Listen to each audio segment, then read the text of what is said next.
Et la culture hip-hop est à l'honneur aujourd'hui. Le rappeur Alech nous vient tout droit de RDC, de Kinshasa, plus précisément. Et dans ses textes, il dénonce les travers de la politique et appelle aussi à l'engagement. Il est notre invité ce soir. Bonsoir. Bonsoir. Alors vous êtes de passage à Paris, vous travaillez sur de nouveaux projets, on en parlera un peu plus tard. Et pour ceux qui ne vous connaissent pas, on regarde ce que donne votre musique tout de suite.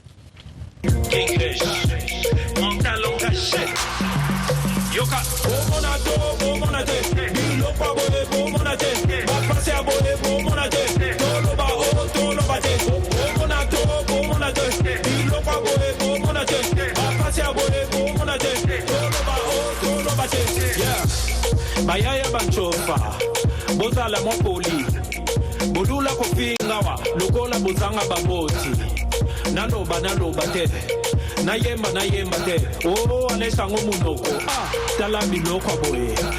Alors on vient d'entendre votre tube Biloko Yaboye, vous incitez les gens à aller voter.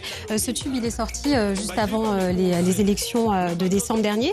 Pour vous le changement ça passe par une mobilisation citoyenne? Ouais, absolument, et c'est même là que les artistes et toutes les personnalités publiques ont un rôle important à jouer, puisque nous avons une voix qui est portée au-delà de nos propres quartiers, au-delà moi par exemple j'ai une voix qui est portée dans toute la communauté congolaise à l'intérieur comme à l'extérieur du pays, et du coup je pense qu'il est important pour nous, ces porteurs de voix, ces artistes qui sommes vus comme des modèles pour certains jeunes dans la société, à pouvoir transmettre d'autres types de messages. Et pour moi c'est très important d'ouvrir les yeux à la jeunesse de mon pays, à la jeunesse africaine sur ce qui se passe, mais également leur montrer combien ils ont le droit et le pouvoir de changer les choses.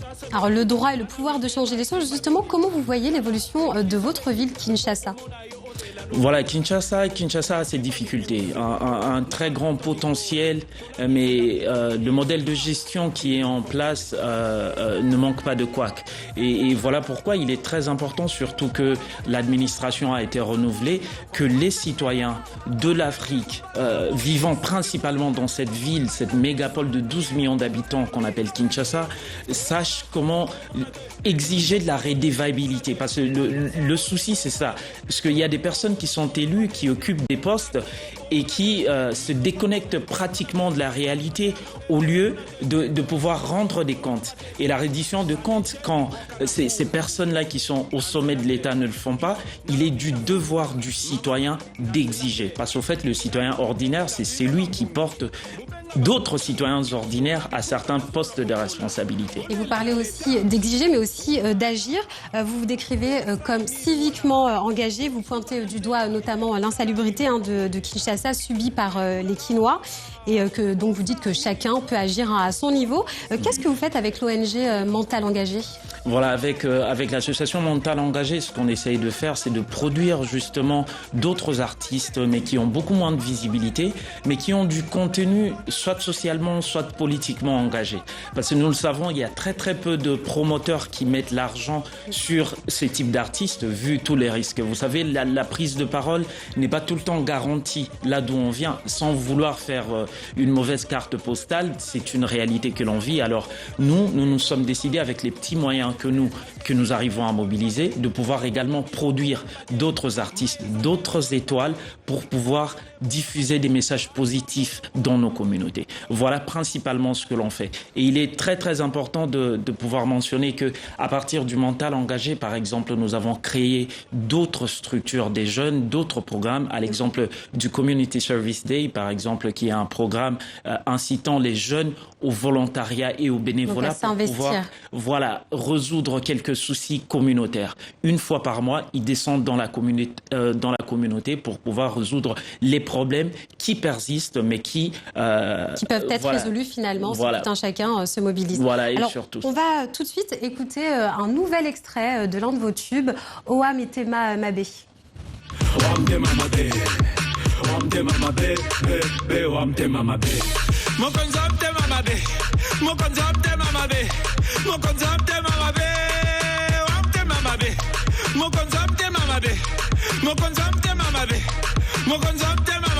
Me kabako nabona makoibayo naboma moko bilai nabobe kolelisa yo po voler n'est pas bon Alors je vous laisse déjà nous dire quelle est la signification du titre pour ceux qui ne parlent pas le Lingala. Pour ceux qui ne parlent pas, Lingala, Oamote Amabe est simple, ça veut dire « tu as un mauvais cœur ». Voilà, et pour nous, l'important, le message principal de cette chanson, c'était de montrer à toutes les personnes qui sont dans des positions de prise de responsabilité qu'il est important de traiter leurs subalternes en humains. Avant tout.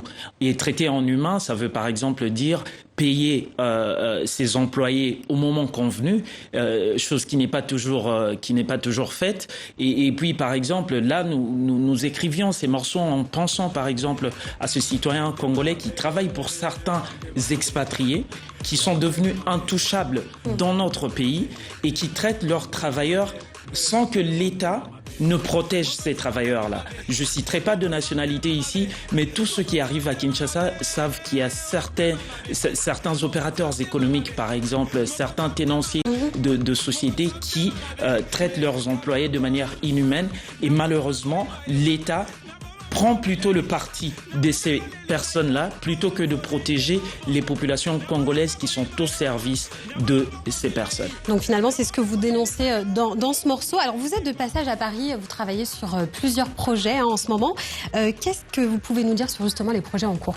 Voilà, permettez-moi s'il vous plaît, avant de parler de mes projets, de présenter mes condoléances. J'ai perdu un de mes proches la semaine dernière, Monsieur Christian Zoisy, qui a beaucoup fait pour nous, pour que tous ces projets voient le jour. Alors là, principalement, je suis sur Paris pour travailler sur mon prochain album Mongongo, qui arrive en principe à la fin de l'année et qui est un album qui ne véhicule qu'un seul message. Cet album se veut être l'incarnation de toutes les voix qu'un humain puisse entendre. De cette petite voix intérieure qu'on appelle la conscience à la voix de toute une population qui crie son ras-le-bol face à certains gouvernants, etc. Cet album Mongongo se veut être la voix du peuple. Pas que du peuple congolais, mais du peuple africain et même du peuple français. On attend donc cet album avec impatience et puis on vous remercie d'être passé par le plateau TV5 Monde. Merci à vous, madame. Merci. Et c'est la fin de ce journal. Demain, pour l'information, Dominique Chimbakala. Quant à moi, j'aurai le plaisir de vous retrouver dès lundi sur TV5 Monde. Belle soirée.